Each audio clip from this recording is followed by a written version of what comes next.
Hi guys, this is Andrew with NetTuts, and today I'm going to show you how to generate PDF files with PHP.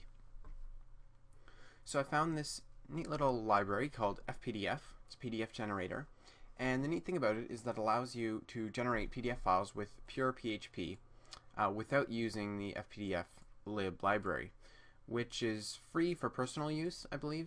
But if you want to use it for commercial applications and that kind of thing, it can get pretty expensive. So the FPDF library allows you to generate PDFs for free without needing any extra extensions. So if we click Downloads over here, we get the zip file right there, and come back here to the desktop. Let's unzip that, and we can have a look at what it comes with.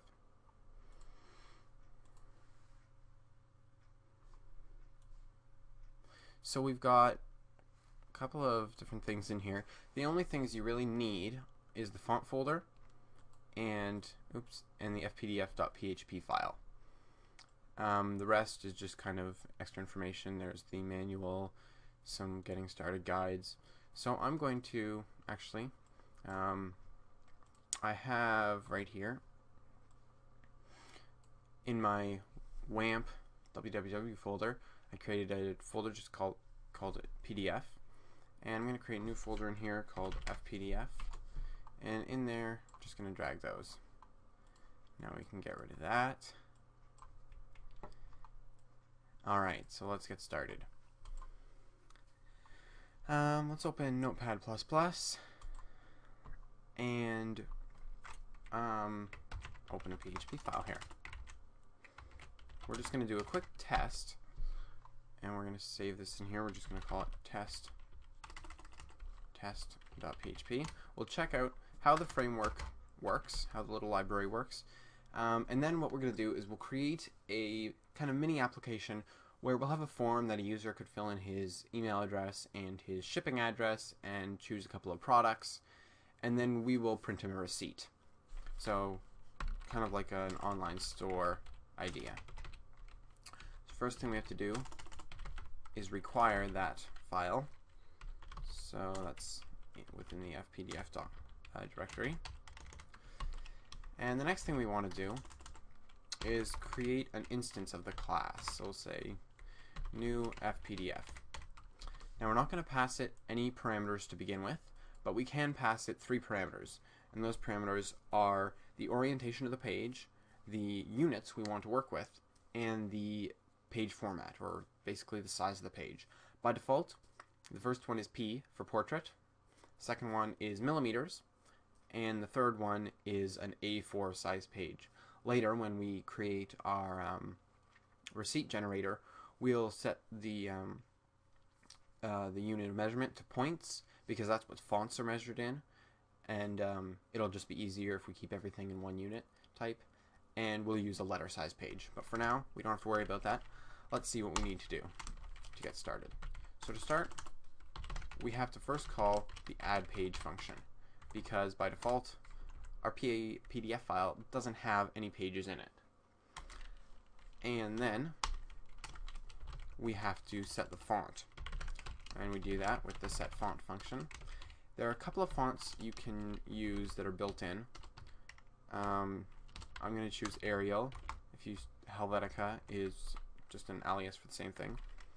The second parameter is the font styling. I'm going to put B for bold. We could also do underline, italic, or any combination of the 3. And finally, the font size. Remember, that's in points. And then we can start writing into the PDF file. So we do that with the cell method. Everything that you write in your documents are within cells. So the first parameter is the width of the cell. We're going to make it 100 points wide. We'll make it 16 points high, and the text will be Hello World. Then the last thing we have to do is make sure we output the PDF. Now, output can take 2 parameters, a file name and what we want to do with that file. If we don't pass any parameters, it'll just output that PDF file directly to the browser. So when we browse to our test.php page, we'll get the PDF right in the browser. So let's come over here. I don't think I have WAMP running yet, so let me get that up.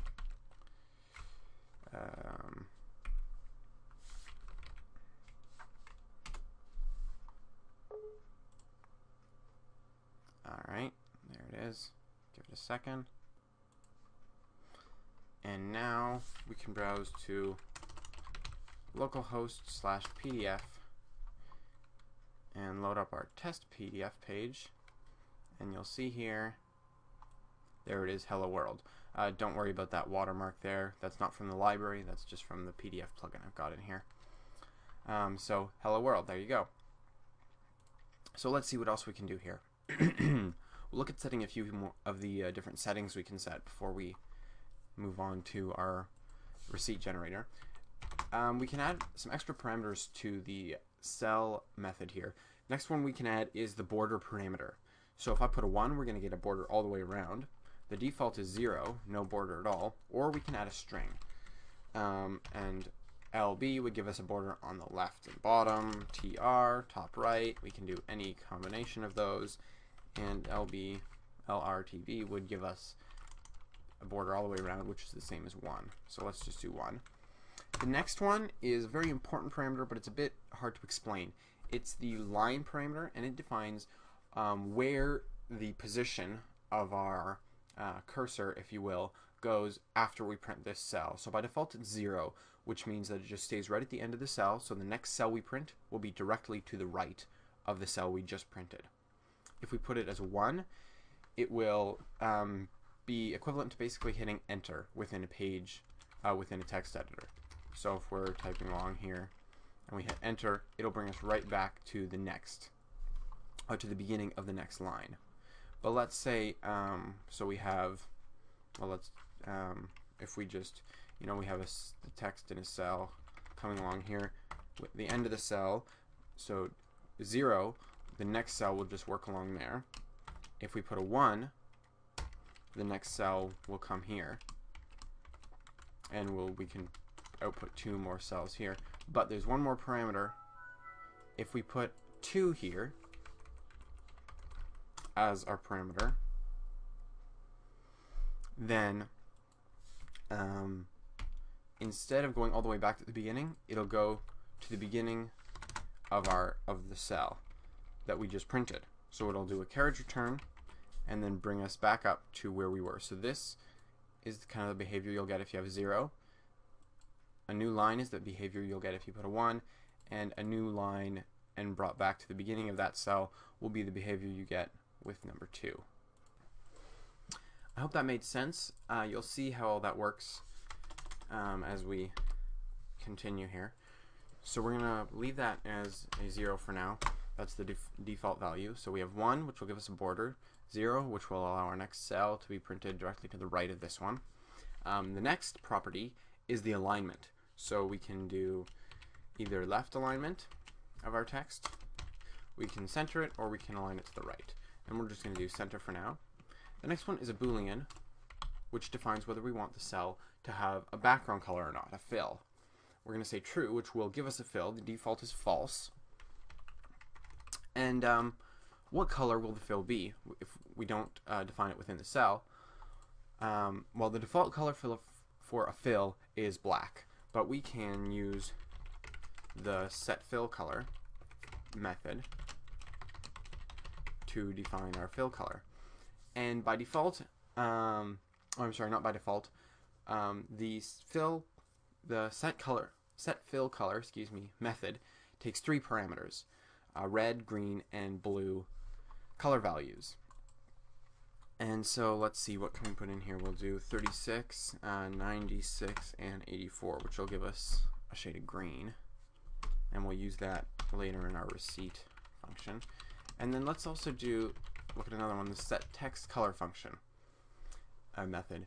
And this one works with is the exact same way as this one does, but it can, and both the setFillColor and the setTextColor can do this. We can just pass it one parameter and it'll give that number as the value for the red, green, and blue. So we'll get a shade of gray. So if I just say 225, we're going to get a light gray there. Let's see, what else can we look at? Well, we have the number 1 here as our border, but how wide is that border going to be?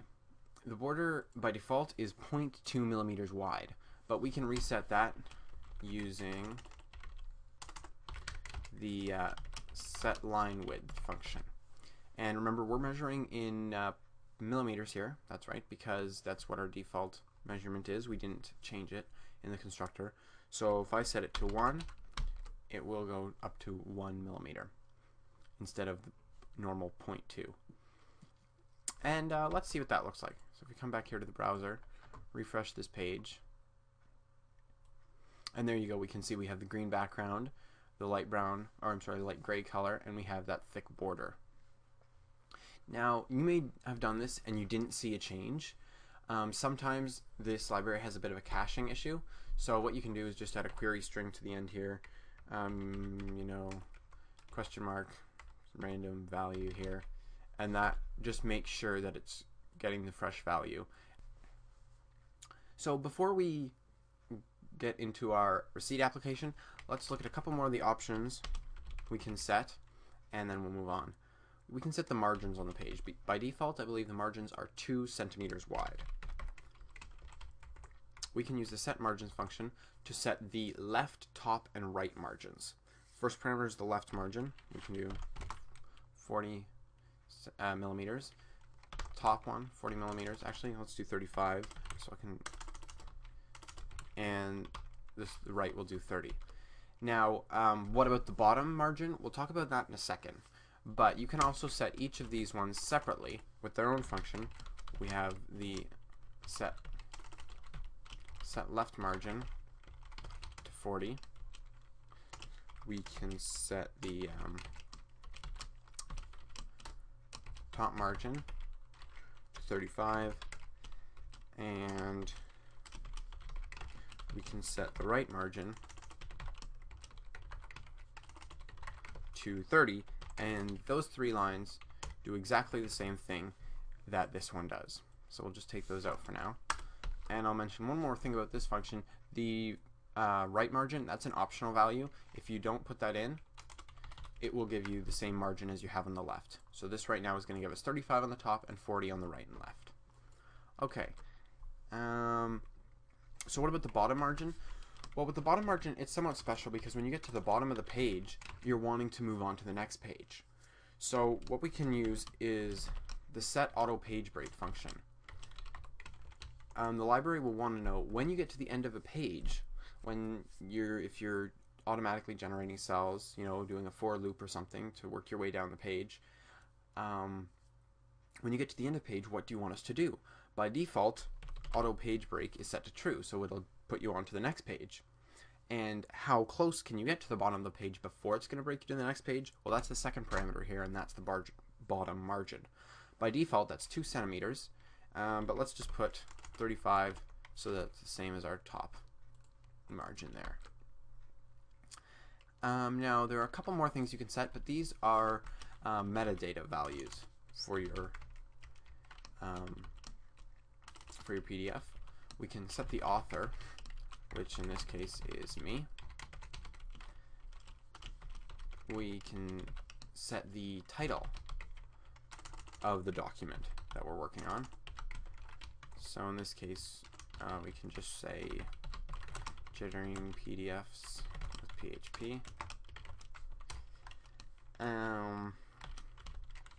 You can also set the subject of the document, which in our case is, I guess, PDFs. Something like that. You can set the keywords, which gives you kind of like some tags, if you will.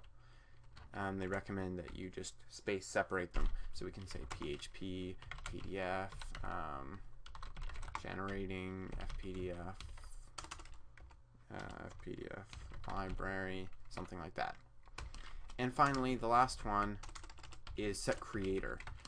The creator usually refers to the application that's creating this. We'll just put test.php because that's the file name.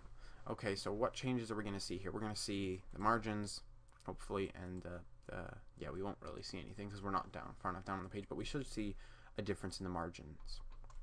So let's come back here, refresh the page, and let's see.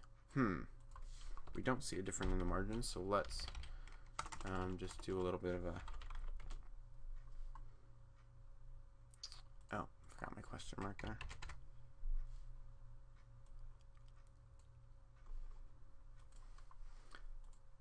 That doesn't seem to be working. Let's try just doing the other function. So if we say set top margin, and we'll set it to 40. We'll just set them all to 40. We'll say set left margin to 40,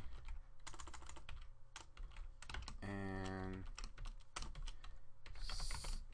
set right margin to 40. And then we'll just take this line out up here. Save that.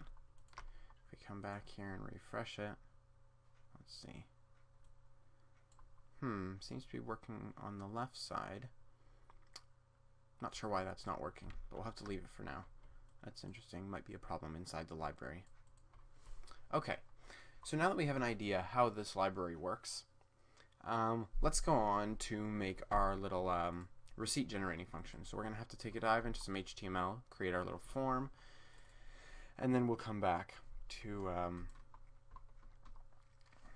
PHP. So I'm just going to quickly grab my HTML5 boilerplate template here.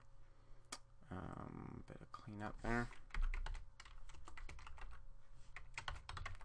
And we'll make a style sheet for this later.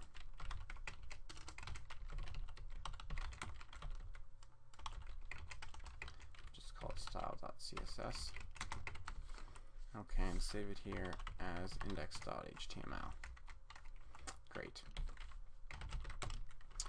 We'll start with a div with an ID of wrap.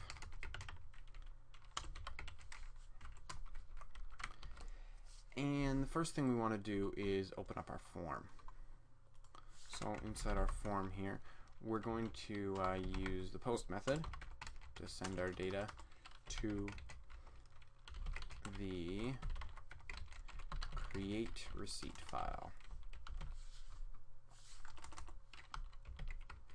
Create receipt.php. And inside our form here, we're going to have two field sets.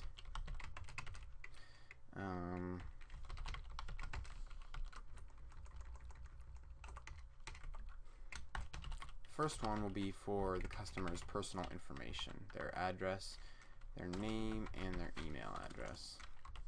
We're actually not going to use their email address, but anyway.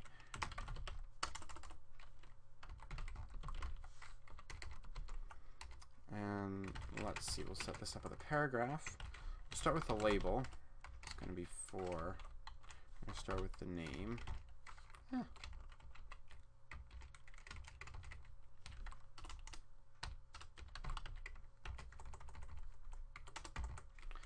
going to say name, and then we're going to put an input here of type text. I give a name of name, and we're going to just hard code these values in so we don't have to type them in later. We'll just say John Doe. And I'm just going to duplicate this one for the email, the address, city, province, postal code, and country. Okay, so we want to have email, and actually let me just clean this up a bit here to make it easier to work with.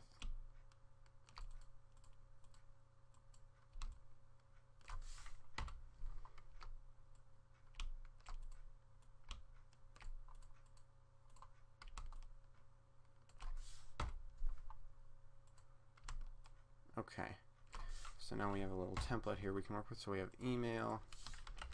It's going to ask for the email address.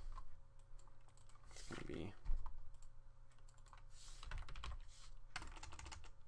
email, and we'll just put the email as john@doe.com. and that's already breaking a line, so let me just turn off, oops, I'll turn off word wrapping here, and I'll just take this whole form and back it up a bit, just so we can see to the end there. Okay, so up to the email, we'll ask for the address,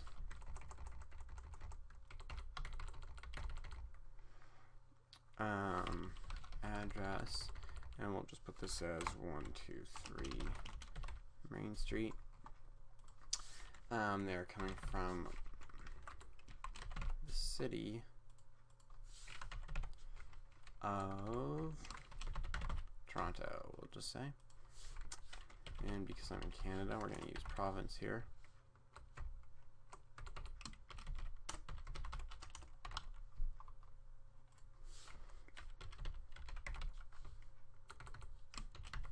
Ontario. And instead of zip codes, we have postal codes.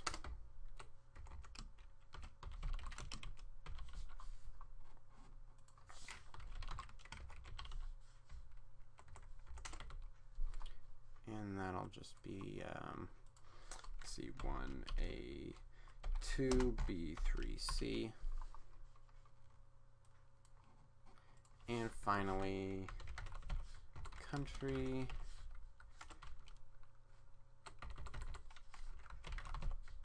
will be, whoops,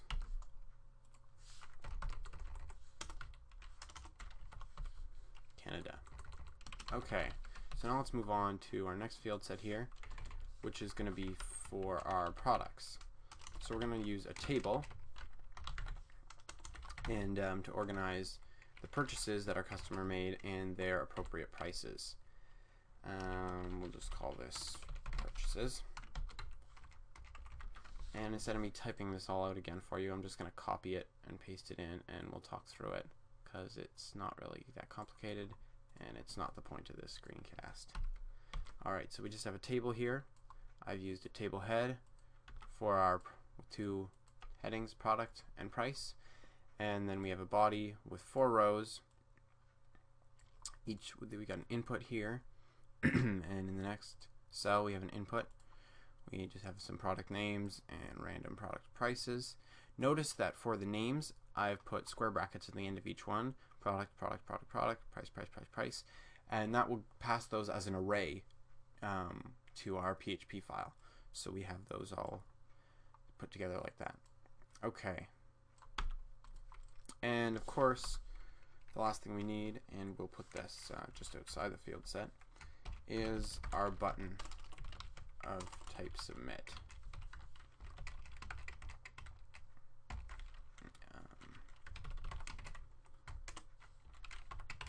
And we'll just say submit order. Alright, let's check that out. If we come back here, here's our form. Great, let's just give it a bit of styling. So that CSS file we talked about, I believe we called it style.css. We'll start with the body. Let's see, we'll give it a font. And actually, I have a font I really, just to set up, I really like. It comes with the 960 grid framework.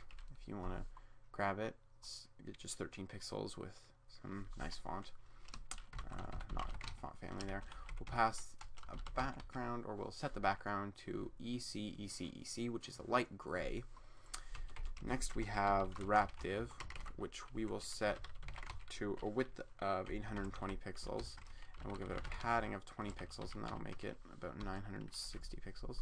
Let's save this before we go much farther. Style.css. Alright, we'll give it a margin of 20 pixels on the top and bottom, and auto on the left and right, so that it centers. We'll give it a white background. We will give it a 1 pixel border of a kind of medium gray. And finally, we'll do some rounded corners. Radius of, we'll just say 10 pixels. And we'll do the same thing for WebKit. And I'm going to copy these lines because there's a good chance, actually I know we're going to need them again. Alright, so next let's look at those field sets. And we'll give them a border of 1 pixel solid of a darkish gray. And we'll give them rounded corners of 5 pixels. And last thing we'll do is we'll give them a bottom margin of 10 pixels. And if this is boring you, feel free to jump ahead. But there's not too much here. We'll give them that same gray background as the border that our field sets have. We'll give them a text color of white. We'll give them a bit of padding on the top and bottom, and a bit more padding on the left and right. Again, we'll give them the 5 pixel rounded corners, and we'll make their font weight bold, just so they stand out a bit more. What else do we have? Those paddings, or not paddings, those paragraphs that are all our inputs are in. We'll just give them a bit of padding, space things out a bit. Move that up on the screen there for you. Let's see, we have the labels within the paragraphs, and we will set those to display inline block, and that's so we can set a width to them without having them to block and then float them to the right to get the inputs beside them. We have a width of 100 pixels and a font weight of bold. Inline block won't work in some of the newer browsers, some of the older browsers, but it'll work. So there we're just putting a colon after every label. For the inputs themselves, we will do the same thing, display inline block. How wide should we put those? 200 pixels will do. A border of 1 pixel solid gray. Padding of, we'll say 5 pixels. No margin. Not sure why I have that in here according to my notes, but it's there. And again, that 5 pixel border, 5 pixel rounded corner. Now, for the table header row, we're just gonna center those, and we'll put the font weight to bold.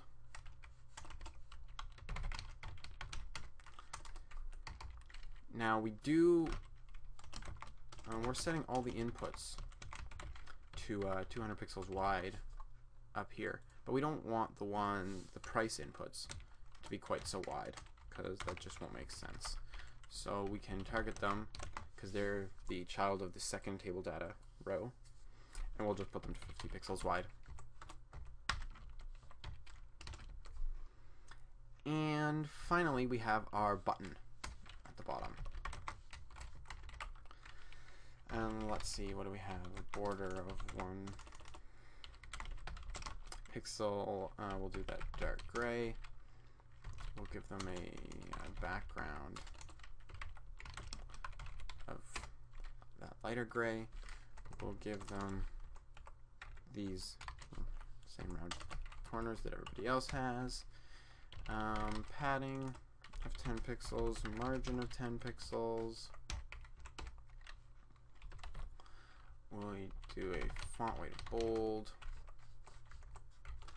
and font size of 200%, nice and big.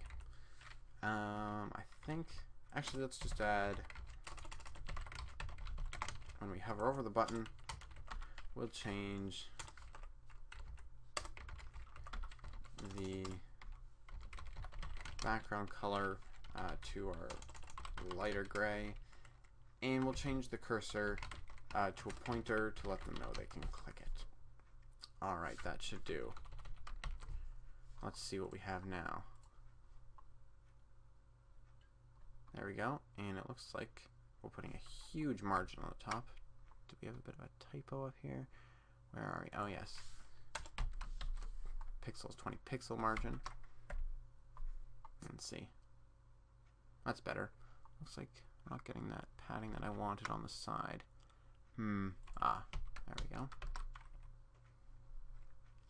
Alright, that's better. Very good. So now let's, so we click submit order, and that's going to send us to the create receipt file. We don't have that yet, so let's make that right now. Going back to PHP.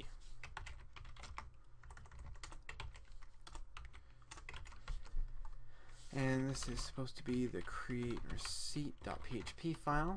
Very good. And just like in this one, we want to require that file to begin with, but we're not going to instantiate our PDF right away. What we want to do is we want to create our own PDF class that extends the FPDF library. And this allows us to do some pretty neat things that we're going to look at in a second.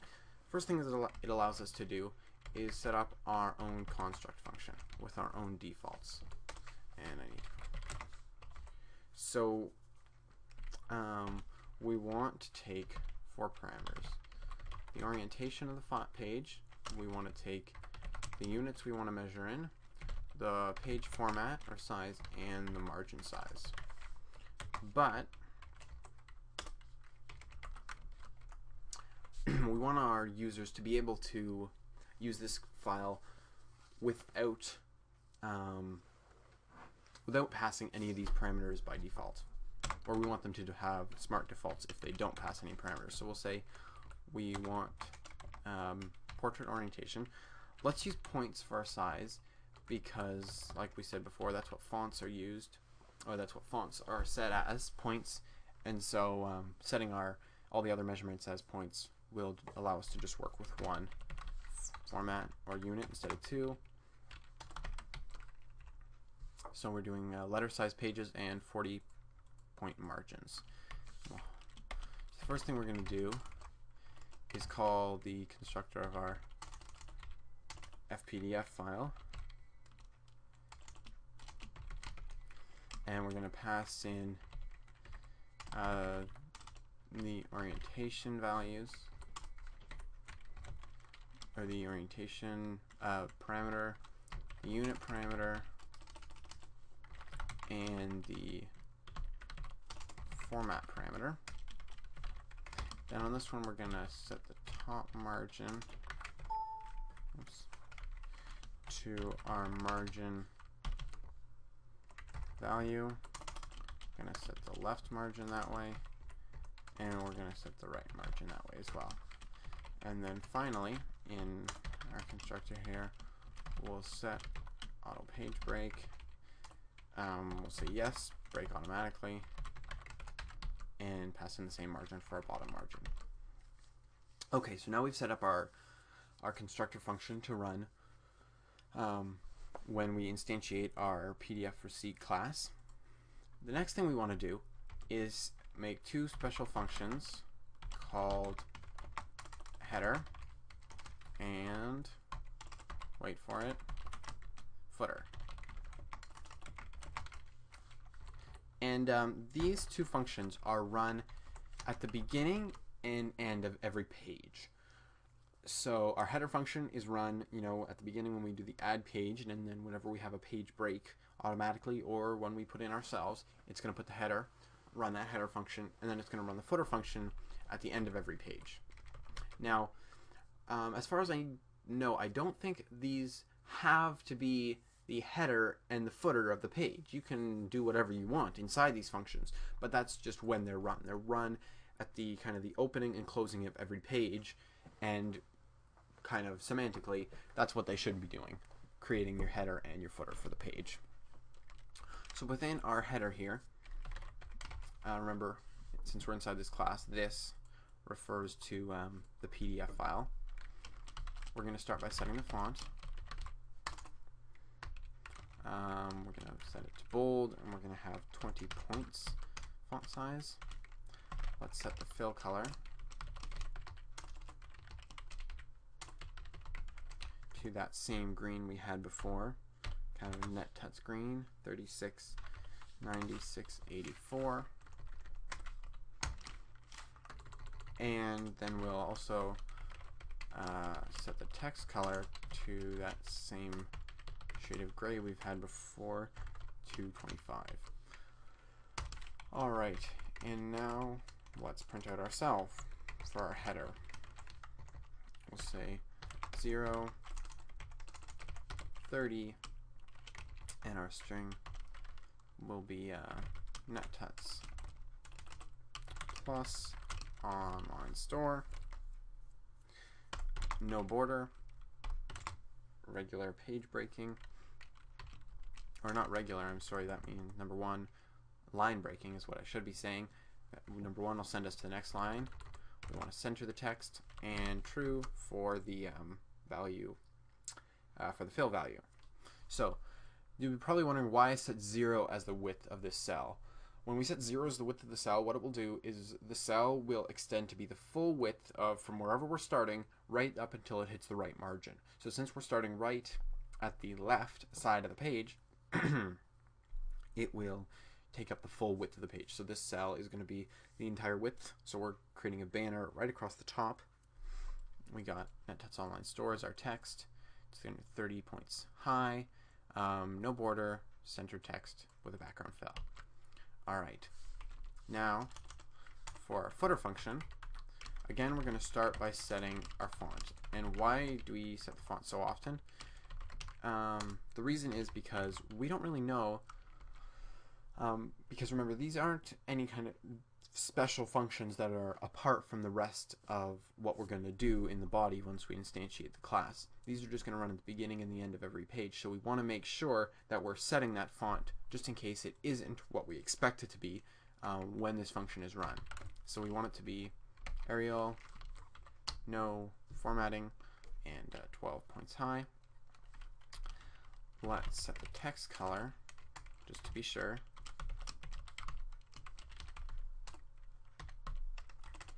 to black.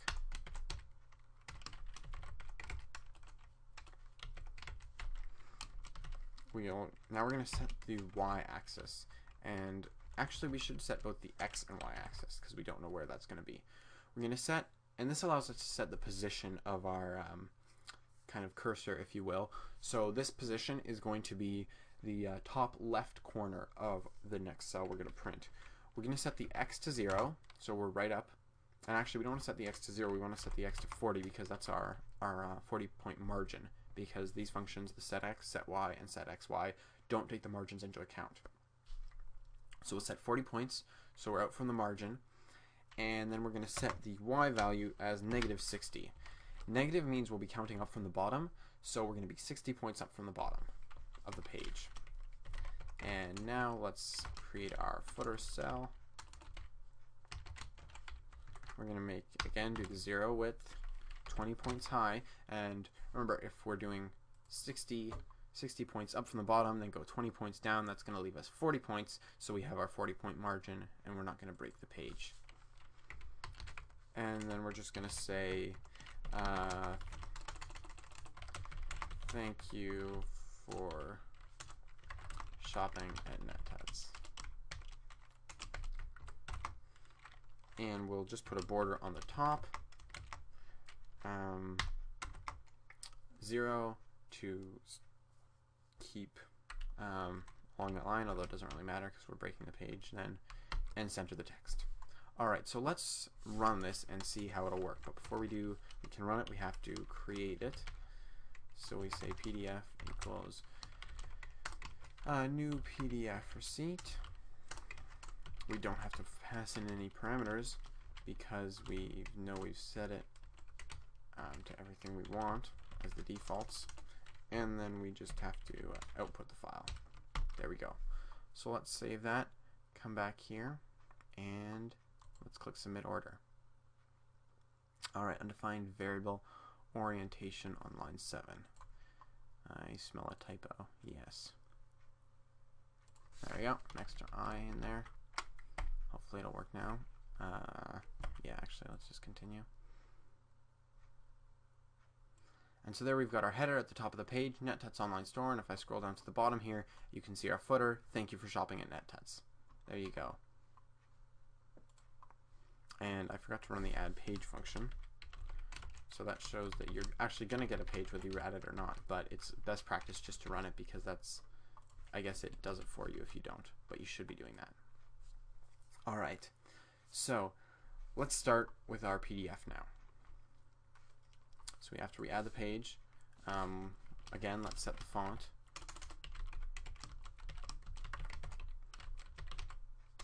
We want to set it to Arial with no formatting and 12 points. Now we're going to use the just the set Y to bring us down on the page. We're going to bring us 100 points from the top. Remember, this doesn't move us 100 points from where we are. It moves us 100 points from the top of the page. So 40 of those points are going to be the top margin, and then our header is 30 points high. So that means we're only actually moving 30 points down from the top of the from the bottom of our header. Alright, so after we do that, we can put our first cell.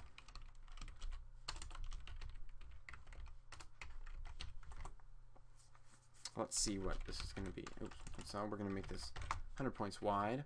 We'll do it 13 points high, and we'll give it the text ordered by.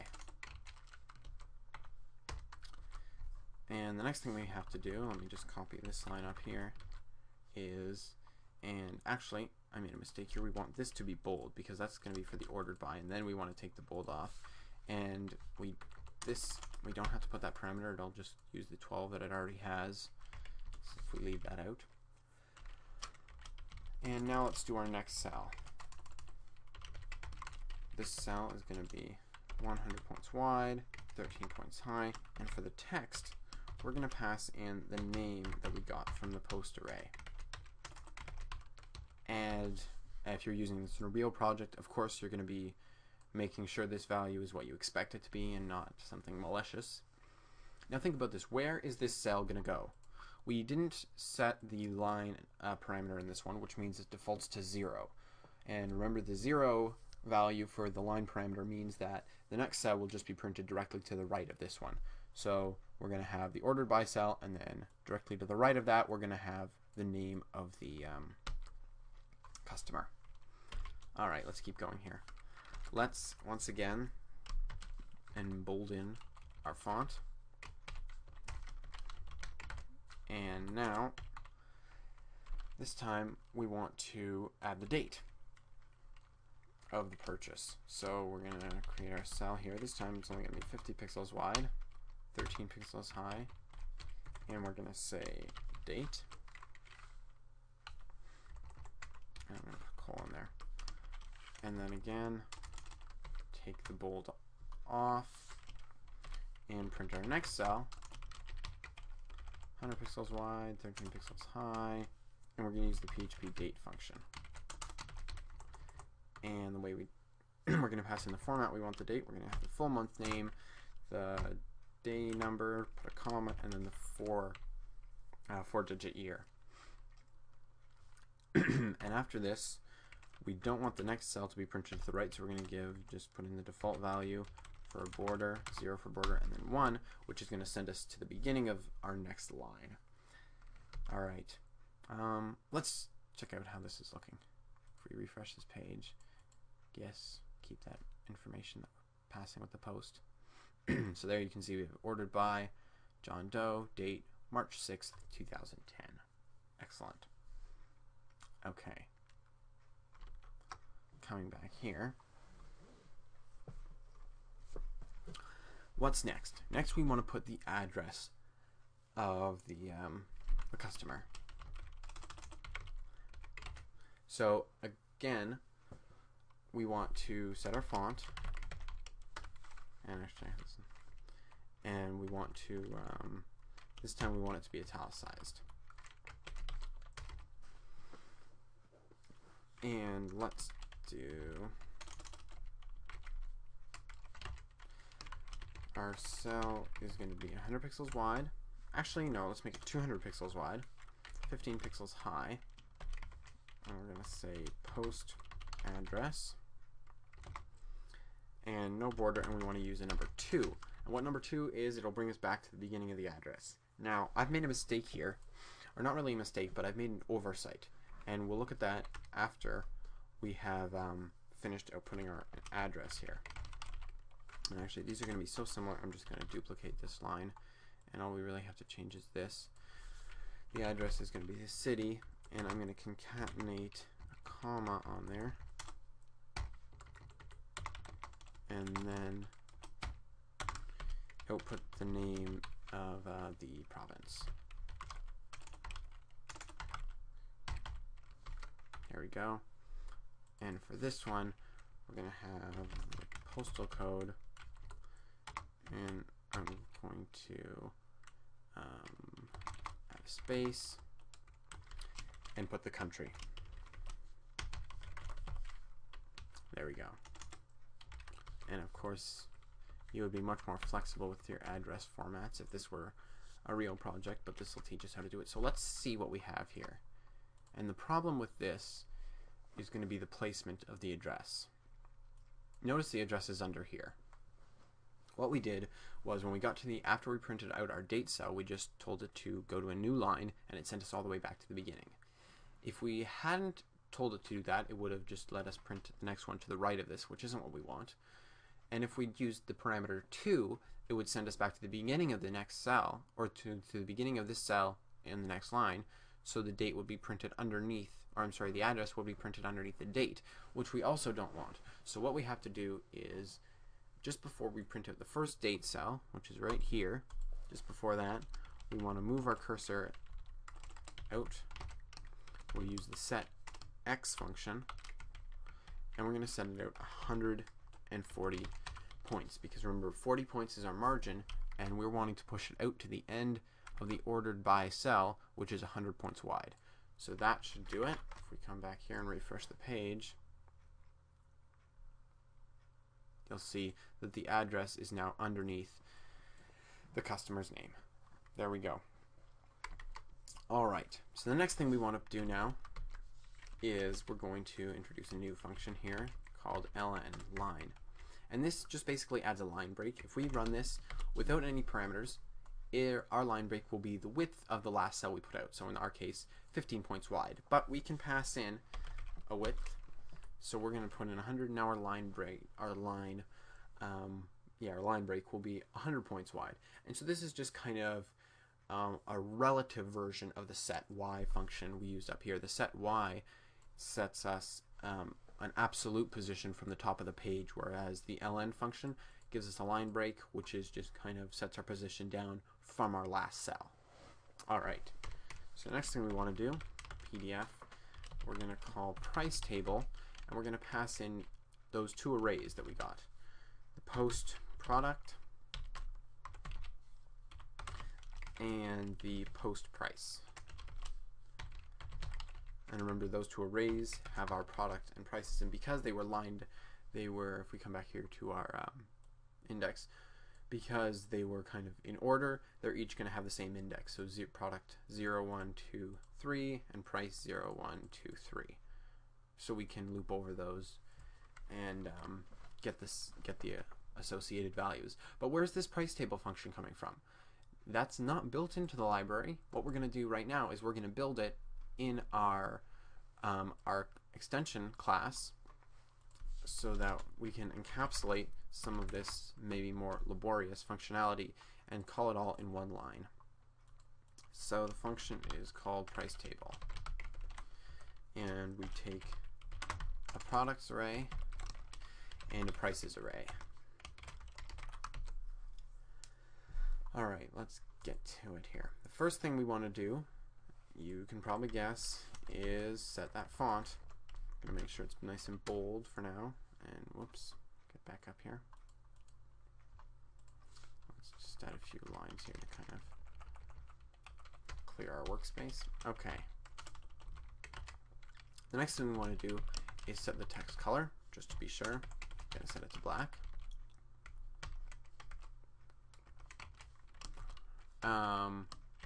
fill color is going to be set to 36, 140, and 129.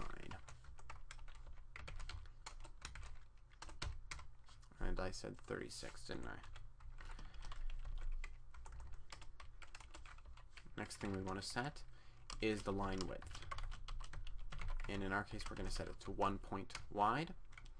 Now let's set up the cells. Now see, there's no native way to do tables in this PDF, but by using borders, we can kind of simulate a table. So we'll start with the cell, and we're going to make this cell 427 points wide, 25 points high, and we're going to give the text of item description. We want it to have a border all the way around. Actually, no, not all the way around, just on the left, the top, and the right, not on the bottom. 0, we'll put our next cell to the left. We want to center the text, and true for the fill, so we're going to get that fill color that we've set. Next cell we're going to do is only going to be 100 points wide, 25 points high, and we're going to call this price. Again, we're going to do the left, top, and right border. We want 0 for our line break, and actually no, I'm sorry, we want 1 for our line break to send us back to the beginning of the next line. Center the text, and again true, so we have the fill color. Next, we're going to set that font again. We want to take the bold off, and whoops. The next thing we want to do is change the fill color, because we're going to do some zebra striping on our table, and you'll see that it's a whole lot easier to do than in CSS. Next, we're going to do line widths, which is going to be 0.2 points. And the next thing we just want to create a variable called fill, and we're going to set that to false. All right, now it's time to start looping through these arrays that we brought in. So we're going to say for I equals 0, and well, I is less than the value or than the number of things in our product array, and our products array and prices array should have the same number of items. We'll increment I by 1, and we're going to say, and actually I've made a mistake here. Every time we've had PDF here, that's actually supposed to be this, because we're working within a PDF function. Or we're working on a method that we're building inside of the class. So the PDF is referred to as this. So we're going to say this cell, it's going to be the same width as the other ones. It's only going to be 20 points high. And we're going to do products with the I index as our text. We're going to give it a border all the way around. We don't want it to break. We want to align it to the left, and we're going to use the fill variable, and which in this case is false for the first row, and you'll see what we'll do in a second here. And let me just duplicate this for our second row. It's only going to be 100 pixels or points wide. We're going to be getting this from the prices array. We do want it to move to the next line. In this case, we're going to align it to the right, and we do have the fill. And then right at the end of this function, we're going to say fill equals the opposite of fill. So since fill is false right now, we're going to reset it to true. And then the next time we run this function, these two values, or these two cells, will get our fill color. And then we'll set it back to false, and so that way it's going to alternate in rows down the table. All right, now right at the bottom, we want to add a total for the prices. So we're going to say, first what we have to do is set the x value. We're going to set it to 367. Now how did I come up with that value, 367?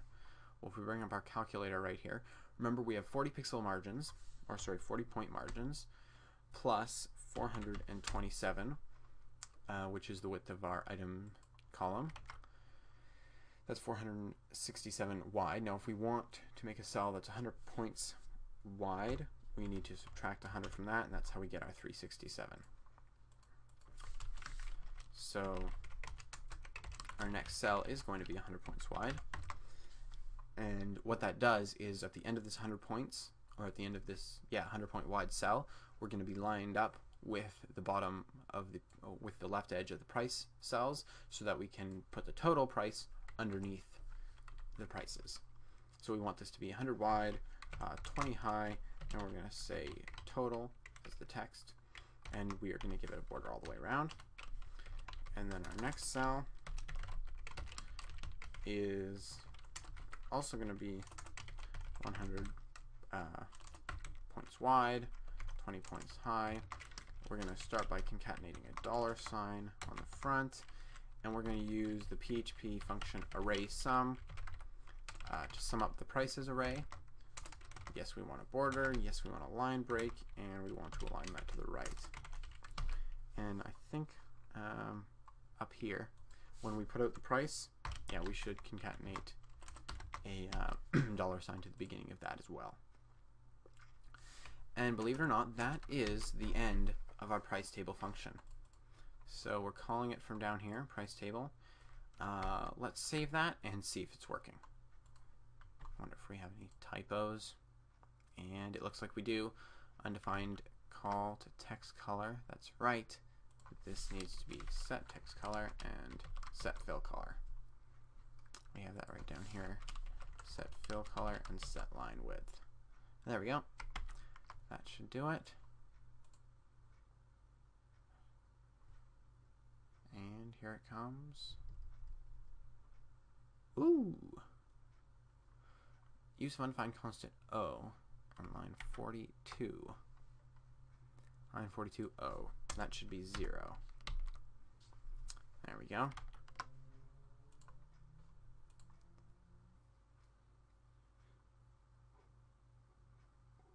And there we have it. Like I said before, don't worry about this watermark. That's the PDF extension I've got inside Chrome here. But see here, we have our table at the top here. You can see we have the thicker border there that we set. And then each of these ones have the thinner border. You can also see, hopefully you can see the light gray zebra striping we have. We have our total in this cell here. And then we have our prices here, which added up all the way down. There we have it. Alright, we're going to do one more thing. That's going to show us how to work with some text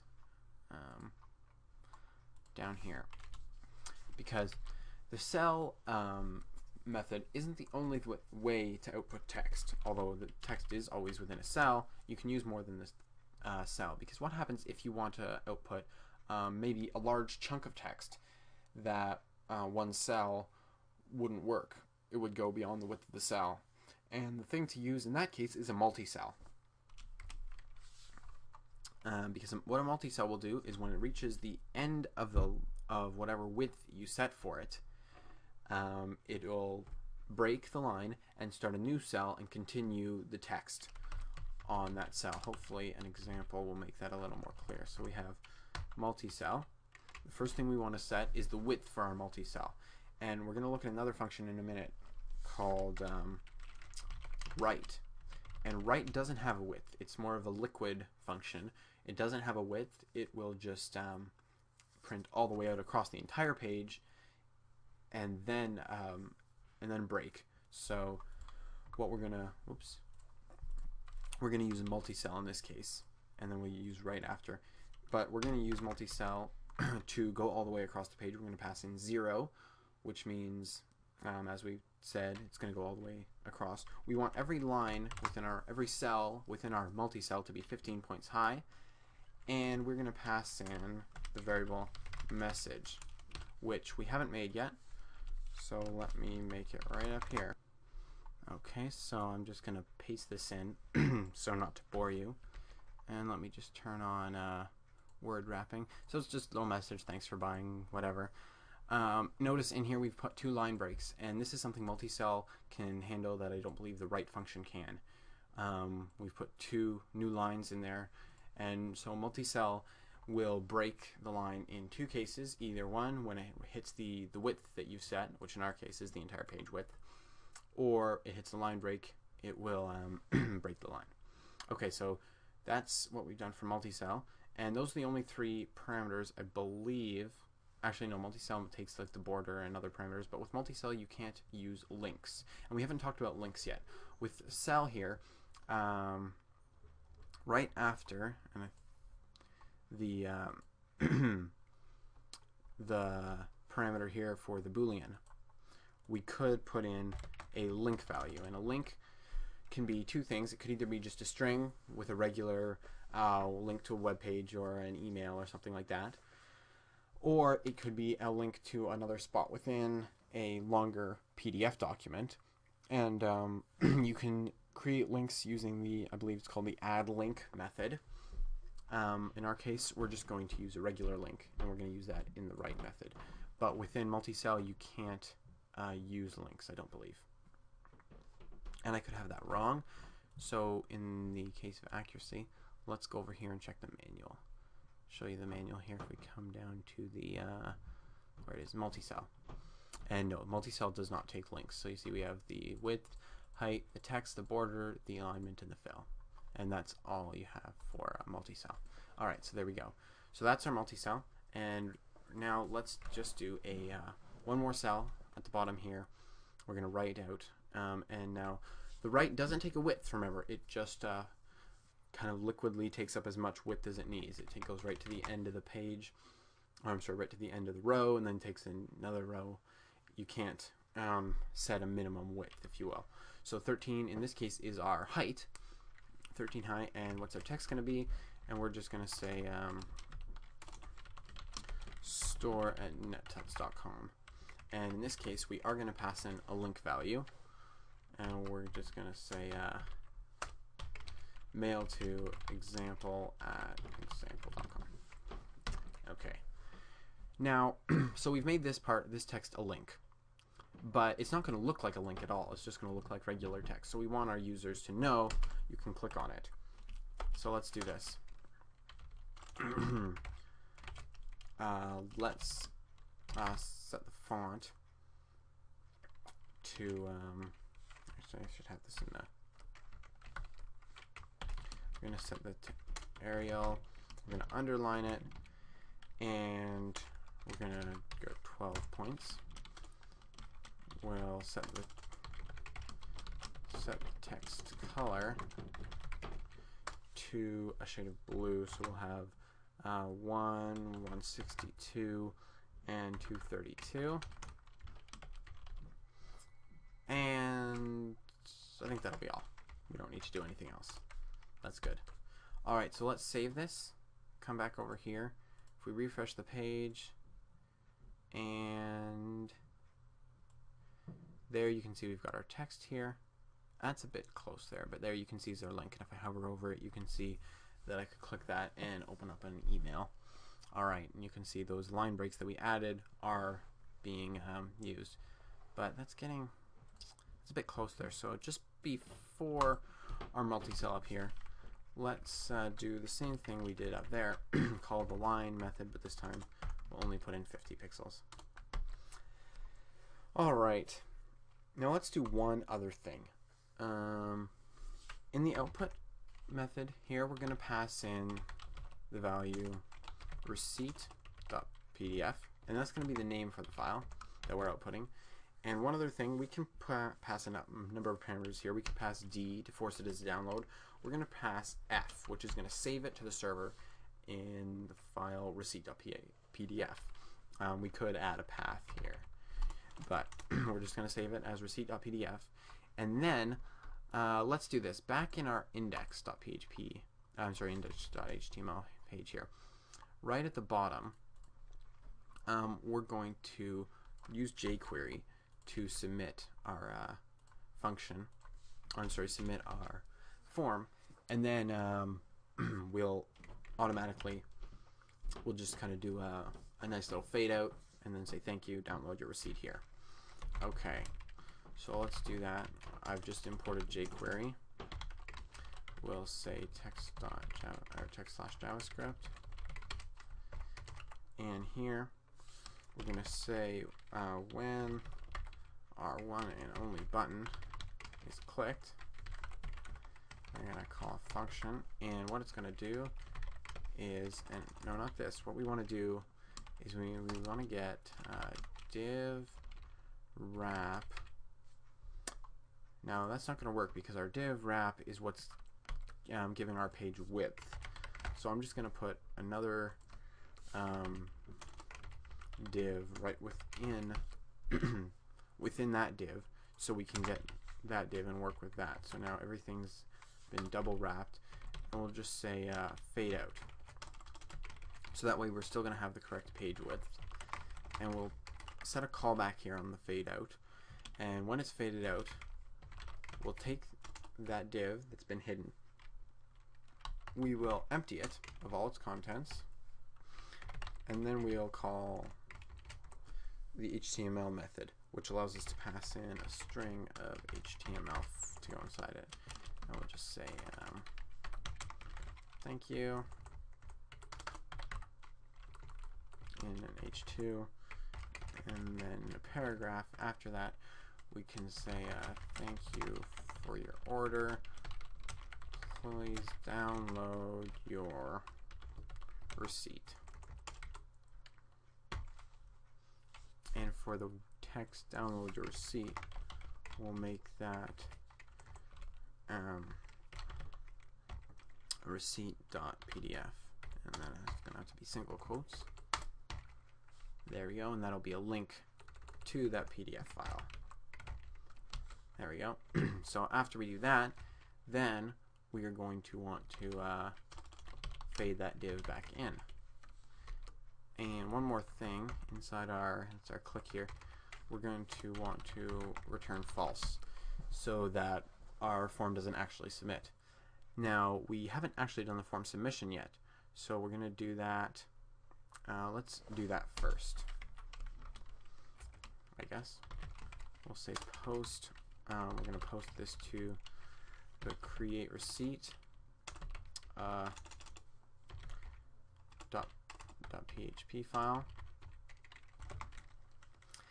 We can get all those forms with a nice, or all the values in our form, and send them, create an array, or actually an object out of them, with the jQuery serialize method. We just run that on the form itself, and then it'll grab them all for us. And then let's have a function here. This is what's going to be our right. That's our post. And let me see what we actually want to do all this within our callback, our successful callback. So let me clean this up a bit here. We have our click there, which we return false, and then this is our post. And if I turn off line wrapping, it'll make it more clear what we're doing. This should actually be indented. There you go. Now you can see what we're doing.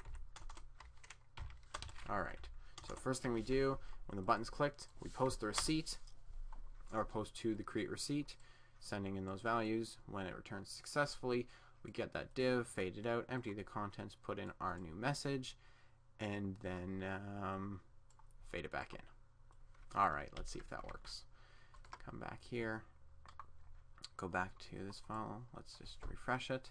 We've got all our values there, we submit the order, and no, that's not working. Let's see what do we have a typo somewhere?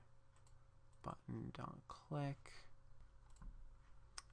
And I think our typo's right here. Text.javascript, missed the I. Okay, so if I come back and refresh this page, if I submit that, fades out, thank you for your order, download it here. So if we just save that to the desktop, open it up, and there is our file. So we've got the ordered by, the date, we've got our header up there, there's our product table, as you can see, and there we've added that space there that we didn't have before, a link that works, mail to, you can see it popping up there, and then our footer at the bottom. So that's it. There's a couple of other pretty neat things you can do with the FPDF library. You really should check it out. There's some tutorials that get more advanced in adding new fonts and multi-column layouts, things like that. You can check those out. And there's also a pretty active forum. Even though the latest release was only back in 2008, the forum has posts from, oh, look at that, all within the last week, so it's certainly pretty active. So, thanks for watching. Hope you learned something, and let me know in the comments if you have any comments or suggestions. Thanks for watching.